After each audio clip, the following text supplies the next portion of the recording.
I was 61 when HR smiled at me and said, "It's just a small change." Not a warning. Not a threat. A smile. And before she explained anything, my body understood what my mind hadn't caught up to yet. If you've lived long enough, you know this kind of moment. The kind where nothing has officially happened, but your stomach tightens anyway. Your chest goes a little shallow. You nod, because nodding feels safer than asking a question that might change the rest of your life. I didn't hear small change. I heard insurance. My name is Thomas Reed.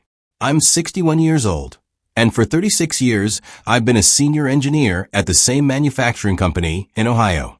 Same building, same badge, same early mornings.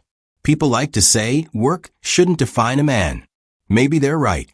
But when your wife dies, when your kids build lives in other states, when your house goes quiet in ways no one warns you about, work stops being just work. It becomes structure. It becomes proof you still belong somewhere.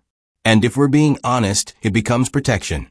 A week before that meeting, I sat in a doctor's office, staring at a screen full of numbers I barely understood. The doctor didn't dramatize anything. He just scrolled, paused, and said, "Thomas, with results like these, you really don't want to lose your coverage." Then he looked up. I'm serious. That sentence stayed with me.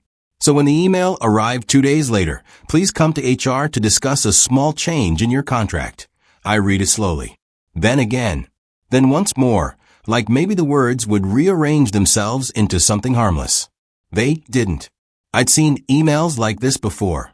2 guys from my department, both around my age, got similar messages last year. One was gone within weeks.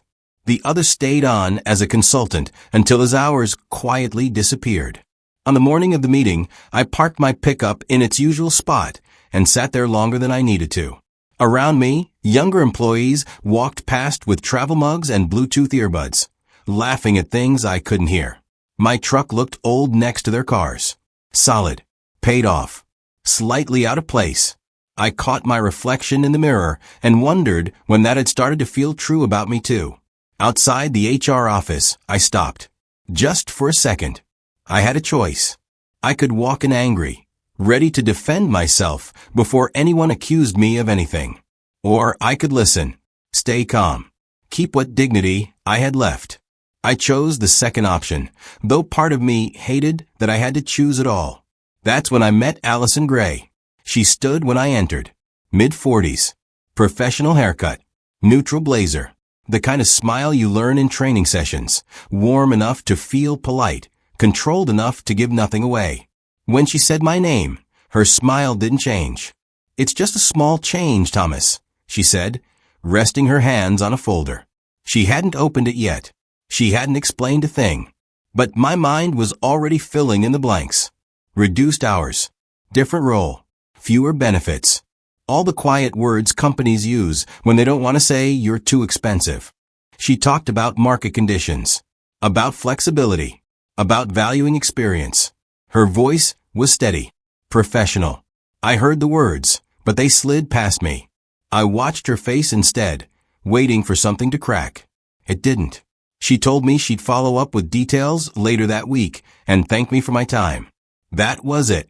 No argument. No raised voices.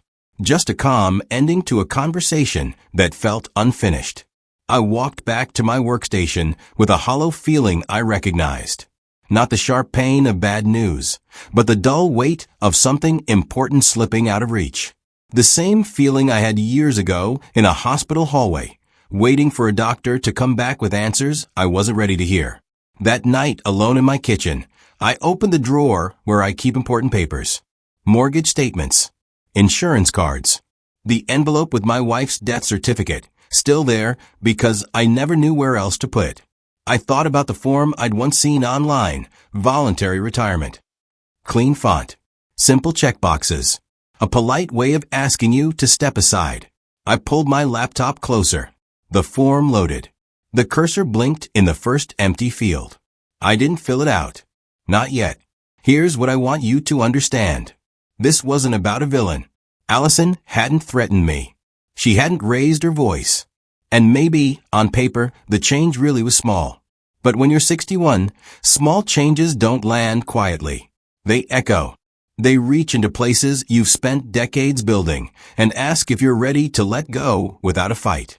I sat there for a long time, staring at that screen, weighing a choice I hadn't expected to face so soon. Do I brace myself and protect what I can? Or do I speak up, risk being seen as difficult, and fight for a place that still gives my days meaning? I didn't have an answer yet, but I knew one thing. Whatever this small change turned out to be, I wasn't going to pretend it didn't matter. And when I walked back into that building the next morning, I'd have to decide who I was going to be on the other side of that smile. I didn't sleep much after that meeting. Not because anything had happened yet, but because nothing had. If you've ever waited for bad news, you know that feeling. The house is quiet, the clock is too loud, and your mind keeps replaying conversations that ended too politely to be over. I kept hearing her voice in my head, calm, measured, careful. It's just a small change. And the worst part was that I still didn't know what that change actually was. The next morning, I arrived at the parking lot earlier than usual. Not out of dedication, out of habit mixed with anxiety. I sat in my pickup with the engine off, watching the building come alive. Lights flicked on floor by floor. Doors opened. People my age used to walk in with me. These days, most of them were gone. I stayed in the truck longer than I should have. Long enough to notice how many new faces there were. Long enough to realize no one would notice if I didn't come in at all. That thought scared me more than the HR meeting. Inside, the day moved forward like it always did. Emails. Checklists. A brief conversation with a supervisor who avoided eye contact just a second too long. No one said anything outright, but the air felt thinner, as if I were already becoming background noise. Around mid-morning, my phone buzzed. An email from HR. Follow-up scheduled for Thursday. Details attached. My hand hesitated before clicking. Part of me wanted to delay it, to keep the future vague for a little longer. But that was the choice again, staring me down. Delay and pretend. Or look straight at it. I opened the attachment. Reduced hours. A transition to a consultative role. Adjustments to benefits. I read it slowly. Then again, my eyes stopping at the same lines each time. Fewer hours meant less pay. Different benefits meant different coverage. Different coverage meant conversations with doctors I wasn't ready to have. On paper, it really did look like a small change. No harsh language. No deadlines in bold. Just quiet shifts that added up to something much larger. I leaned back in my chair and stared at the ceiling. 36 years. That was how long I'd given this place. I missed birthdays. I missed school games. I told my wife, more than once, just one more busy season. She believed me. Until she didn't have to anymore. At lunch, I didn't go to the cafeteria. I ate in my car, unwrapping a sandwich I barely tasted. Around me, younger employees sat in clusters on benches, talking about weekend plans and new apartments. I wasn't jealous. I was tired. Tired of realizing I was no longer part of the future they were planning. As I sat there, I saw Allison walking across the lot, phone pressed to her ear. She was speaking quietly, her shoulders tense.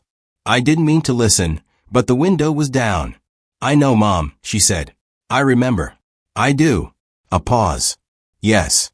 I'll call you later." She lowered the phone and exhaled, like she'd been holding her breath longer than she realized. For a brief second, the professional mask slipped. Then she noticed me and gave a small nod, polite, neutral, careful. That moment confused me more than anything else that day. Back at my desk, I tried to focus on work, but my thoughts kept circling the same question. Do I accept this quietly? Take the consultant role? Adjust my life? Hope my health holds? Or do I push back, knowing full well how that usually ends for men my age? That's the choice no one prepares you for. Not retirement versus work, but dignity versus survival. Thursday came faster than I wanted it to. I walked into the HR office with the documents folded in my jacket pocket, unreadable from the outside, but heavy all the same. Allison greeted me with the same controlled smile, the same calm tone. She went over the details, line by line. I listened this time. really listened. When she finished, she asked if I had questions. I did. 1,000 of them. But only one mattered. What happens to my coverage? I asked. She didn't answer immediately. Just long enough to tell me this wasn't a small thing, no matter how it was framed. We'll go over options, she said carefully. Options. Another gentle word. When the meeting ended, I didn't feel angry. I felt tired. Tired of translating corporate language into personal consequences. Tired of being grateful for conversations that slowly pushed me toward the exit. That evening, at home, I laid the papers out on the table again. I stared at them like they might change if I waited long enough. My laptop sat nearby, unopened. The retirement form was still there, I knew. Waiting. I thought about signing it. About choosing the clean ending. About telling myself it was my decision, even if it wasn't. Then I thought about the parking lot. About the people who no longer noticed. About the skills I still used every day. About the years I hadn't finished accounting for. I closed the laptop. Here's where the shift happened. Not in HR. Not in a meeting room. But in my own kitchen, alone, realizing that doing nothing was also a choice, and not one I was ready to live with. I didn't know yet how I'd respond. I didn't have a plan. But I knew this. If they were changing my role, then I was going to have a say in how I changed with it. And for the first time since that smile in the HR office, the fear loosened its grip just enough for something else to take its place. Resolve. Not loud. Not dramatic. Just enough to keep me from disappearing quietly. The first time I saw my name turn red on a screen, no one said a word. The projector hummed. Someone coughed. And there it was, one neat row in a cost table, highlighted like a warning. High-cost senior position. If you've ever sat in a room and realized you've become a number, you know how fast your pride can drain out of you without anyone touching you. I'm 61, and I've spent most of my adult life believing that if you show up, do the work, and keep your head down, you earn a kind of quiet safety. Not applause, just security. Something steady. Something you can build your life around. That morning proved how fragile that belief was.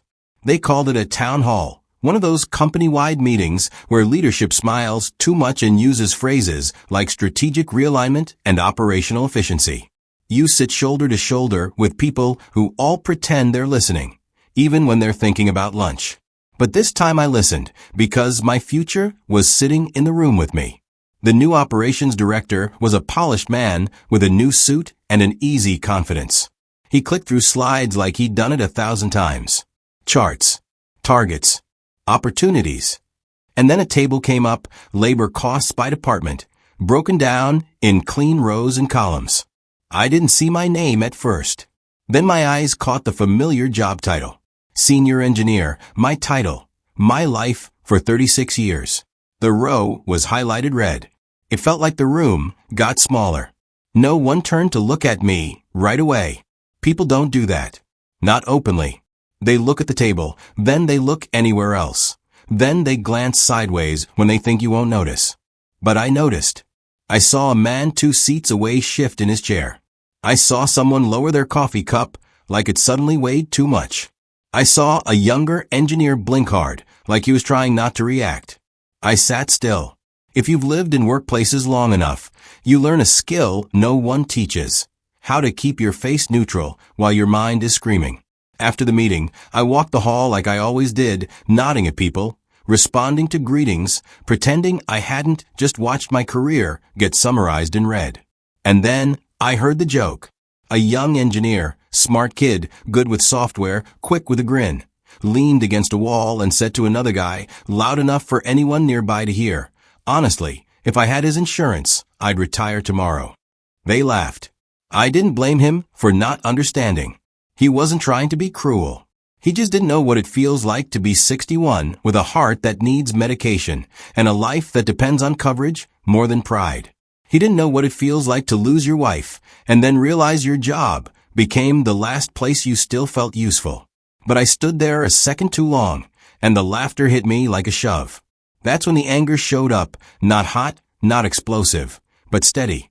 The kind that makes you want to do something before you get pushed into a corner and told to be grateful for the privilege. I drove home that evening with the radio off. If you want the truth, I wasn't thinking about quitting. I was thinking about disappearing. About waking up one day and realizing that everyone had quietly moved on without me. And then I saw myself sitting in my kitchen, staring at forms, pretending I had chosen it. I didn't want that story. So the next morning, I made a decision. Not about retirement. Not about whether I could afford to fight. A smaller decision that felt just as important. Whether I'd keep swallowing this quietly, or whether I'd speak while my voice still carried weight. I went to the HR floor. Allison Gray's office door was half open. She looked up when I knocked, her face composed, her posture straight, the same calm that made everything feel worse. She gestured me in. "Thomas," she said, the professional smile appearing the way a light flips on. I took the seat across from her and didn't bother with small talk. I saw the presentation. Her eyes didn't widen. She didn't pretend surprise. That told me everything I needed to know. She'd known that slide was coming. She'd known I would see it. "I figured you might," she said evenly. I pulled a folded sheet of paper from my pocket, notes I'd written in the quiet hours when I couldn't sleep. I kept my voice steady because this was the second choice of the week. Speak with anger and lose control, or speak with clarity and keep dignity. I chose clarity. "I'm not here to beg," I said. "And I'm not here to pretend the math doesn't matter. But I'm also not a line item. I'm knowledge. I'm process. I'm the reason certain mistakes don't happen twice." She held her pen still, listening. I slid the paper forward. "I want a meeting with leadership. Official. Not hallway talk. Not a friendly suggestion. I want to present an alternative to this quiet exit." Allison glanced down at the page. I watched her eyes move across the words. No reaction. No approval. Just reading. "What are you proposing?" she asked. "A transition plan," I said. "A real one. 1 year. I mentor 2 or 3 younger engineers. Hands-on, not lectures. We document critical processes. We capture the things that aren't in manuals. The stuff you only learn after you've been here long enough to make mistakes and survive them." I paused, then said the part that mattered most. "I'm not against change, but I want my exit to be a transition, not a disposal." For a moment, she didn't speak. Her expression stayed professional, but something in her eyes shifted. So small you could miss it if you weren't looking. Then she folded the paper once, carefully, and placed it back on the desk, as if she were setting down something fragile. "I can bring this forward," she said. "Can," I repeated. "Or will." Her smile appeared again, controlled, practiced. "I will present it," she said. "I can't promise what they'll decide." There it was. The wall. Not unkind. Not cruel. Just firm. HR wasn't my enemy, but HR wasn't my ally either. She was the doorway between me and the people who'd already colored my future red. As I stood to leave, I had another choice, one I could feel like a weight in my chest. I could push her harder, make this personal, demand she take a side. Or I could accept that some battles are won by staying calm long enough to finish the sentence. I chose to stay calm. At the door, I turned back. "Allison," I said, "if they say no, I want to hear it straight. Not wrapped in phrases." Her eyes met mine. "I understand," she said. I walked out into the hallway and felt something I hadn't felt in days. Not relief, not safety, but motion. Like I'd stopped being carried by the current and finally put my feet down. But as I rode the elevator back to the floor, I realized the truth that sits underneath every small change. Once you push back, you're no longer invisible. And being seen in a place like that can be dangerous.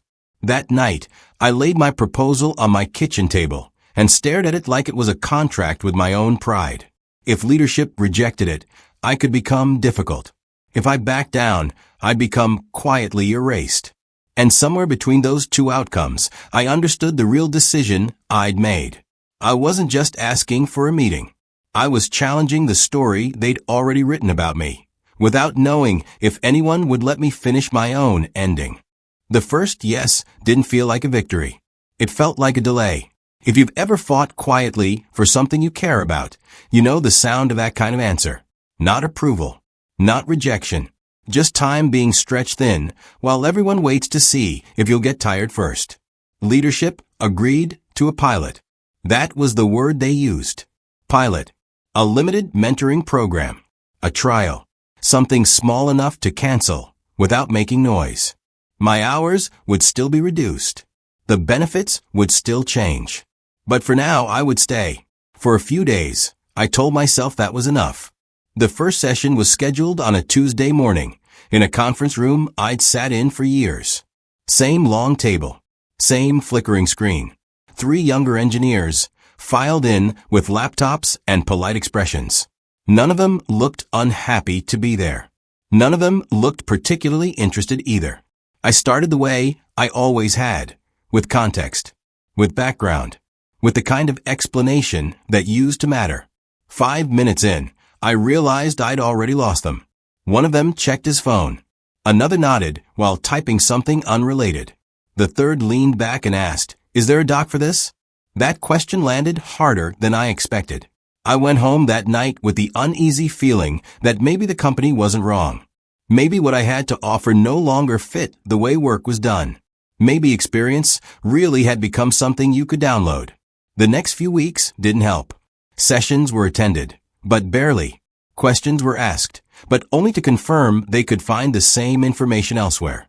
I caught my reflection in the glass wall of the conference room one afternoon and thought, I've become a live instruction manual. Opened when needed. Closed when not. At the same time, the rest of my life didn't pause out of courtesy. The bank called about the mortgage. Nothing urgent, just a reminder. The doctor scheduled another round of tests and mentioned, carefully, that we might be talking about surgery sooner rather than later. Each conversation carried the same quiet subtext. Things were narrowing. One evening, after another flat mentoring session, I sat alone at my kitchen table and opened the retirement form again. The cursor blinked in the first empty field, steady and patient. It didn't rush me. It didn't pressure me. It just waited. This time, I filled my name. I stopped before the signature. That pause, that hesitation, is where most men my age live. Between letting go and holding on. Between relief and regret. I could see both futures clearly, and neither felt right. The next morning, Allison sent a message asking if I had a moment to talk, off the record.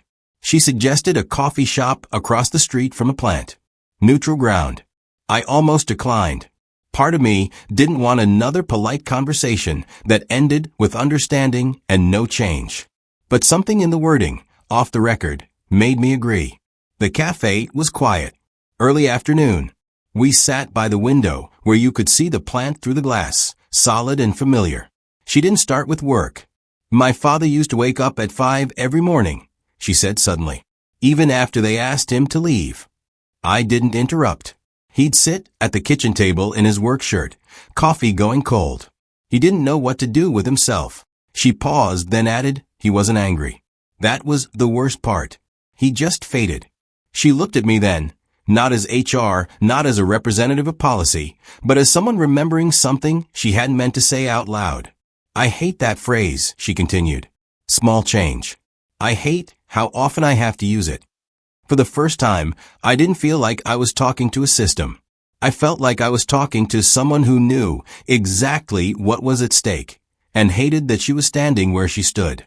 I told her the truth, not the prepared version, the real one, that the mentoring wasn't working, that I felt useless, that I was closer than I'd ever admit to signing a form that would end this chapter quietly and forever.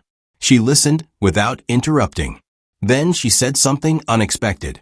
What if we stopped trying to make you a teacher? I frowned. That's the whole point. No, she said gently. The point is transfer, not lectures. Presence. She suggested a shift. Less classroom. More floor.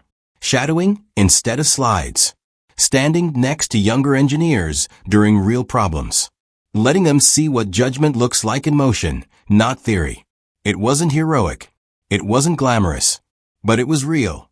That afternoon, I faced another choice. Stick with the version of dignity I'd imagined, formal sessions, structured respect, or accept a quieter role that might actually work. I chose the quieter one. The first time I stood beside a younger engineer during a live issue, something changed. He hesitated before making a call. I said nothing at first, just waited, then offered a single suggestion, grounded in something that had gone wrong years ago and nearly shut us down. We avoided a mistake. No applause. No announcement. But he looked at me afterward and said, "I didn't think of that." That was enough. I went home that night and closed the retirement form without signing it. Not because the fear was gone, but because, for the first time since that meeting with HR, the future didn't feel like a shrinking hallway. Still, I knew this wasn't a rescue. My hours were fewer. My benefits thinner. The clock hadn't stopped. As I turned off the lights and stood in the quiet of my kitchen, I understood the real tension now wasn't between me and the company. It was between staying long enough to matter, and staying so long that I'd have to be asked to leave. And that choice, I realized, was coming sooner than I wanted. The morning I stopped setting my alarm, I realized how close I was to the end of this story. Not retirement. Not yet. But the end of pretending I didn't hear the clock ticking. For months after the mentoring format changed, my days settled into a new rhythm. Fewer hours. Less noise. More time on the floor instead of behind a desk. I stopped giving presentations and started standing beside younger engineers while real problems unfolded. No slides. No summaries. Just decisions made in the moment, with consequences attached. If you've reached a certain age, you understand how rare that feels. To still be useful without having to prove it. One afternoon, during an internal review, a junior engineer spoke up. He mentioned a production issue we'd avoided earlier that quarter and said almost casually, "Thomas caught it before it became expensive." No applause followed. No one wrote it down. But something shifted in the room. For the first time in a long while, I wasn't the cost on a spreadsheet. I was the reason a line kept moving. That night driving home, I realized the quiet truth. I wasn't afraid of leaving anymore. I was afraid of staying too long. The difference matters. When you're younger, you think work ends when someone tells you it does. When you're older, you understand the real danger is losing the ability to choose the moment yourself. I asked Allison for a meeting. Not HR this time. Her office. Door closed. She looked surprised when I said I wanted to talk about an exit plan. Not alarmed. Not defensive. Just surprised. "I'm not quitting," I told her before she could respond.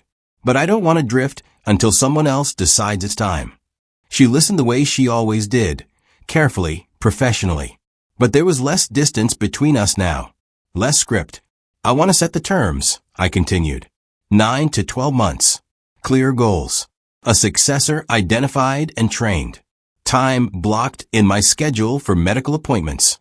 And, after that, I want to leave while I still recognize myself. She didn't answer right away.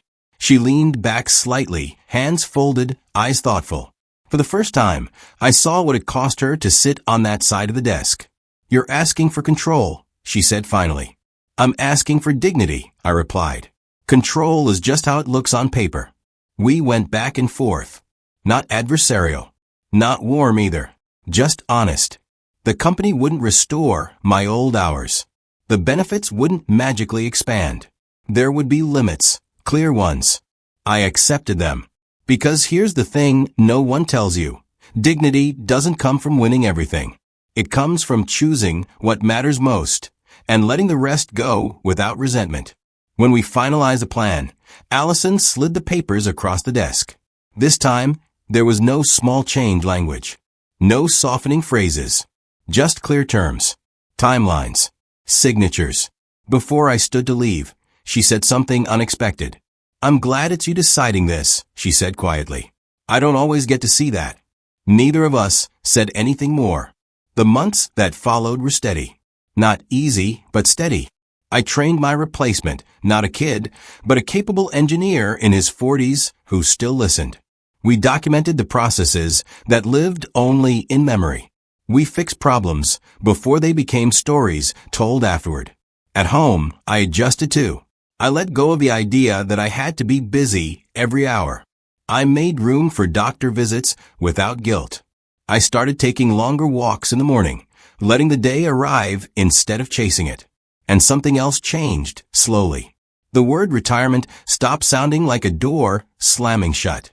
It started to sound like a room I hadn't entered yet. On my last official day as a full-time employee, I arrived early. Out of habit, not obligation. The parking lot was quiet. The building stood the same as it always had.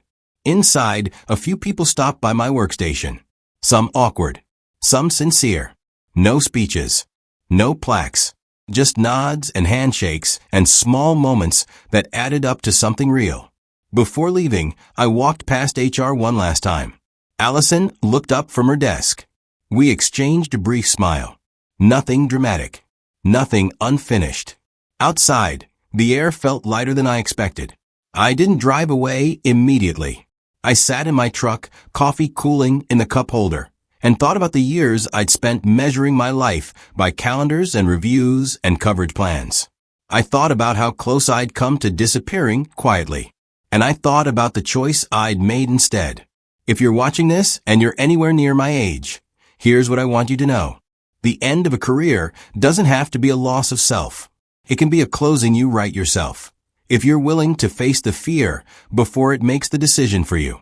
I turned the key and pulled out of a lot, not as someone being pushed forward, but as someone walking out on his own terms. And for the first time in a long while, I wasn't waiting for the next small change. I'd already made the one that mattered most.